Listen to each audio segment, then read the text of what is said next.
So আজকের ভিডিওতে আমি আপনাদেরকে দেখাবো ডিলিট হওয়া প্লে স্টোর কীভাবে ফিরিয়ে আনবেন। সো যেটা আমি দেখাবো আপনাদের মোবাইলের সেটিংসের মাধ্যমে। সবার প্রথমে আপনি আপনার মোবাইলের সেটিংসটিকে এখানে ওপেন করবেন।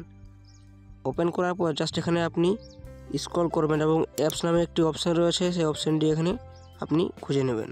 সিম্পলভাবে এখানে দেখতে পাচ্ছেন অ্যাপস নামে একটি অপশান রয়েছে। যদি আপনি এই অপশানটি না পেয়ে থাকেন তাহলে এখানে সার্চ বারে আপনি সার্চ করবেন, পেয়ে যাবেন। সিম্পলভাবে অপশানটি এখানে আমি ক্লিক করলাম। ক্লিক করার পর জাস্ট এখানে আপনি সি অল অপশানে এখানে ক্লিক করবেন। ক্লিক করার পর জাস্ট এখানে আপনি প্লে স্টোরটিকে আপনি খুঁজে নেবেন। সো এখন আপনার ভাবছেন এটা আবার কি বলছে, প্লে স্টোর আমার মোবাইলে শো করছে না, এখানে আবার কীভাবে শো করবে। তো আমি এখানে আপনাদের বলে রাখি, প্লে স্টোর আপনার মোবাইলের থেকে কোনোদিন ডিলিট হয় না, কোনো ভুলবশত আপনাদের ডিসেবল হয়ে গেছে। সো এখানে আপনি আপনার প্লে স্টোরটিকে এখানে খুঁজে নেবেন।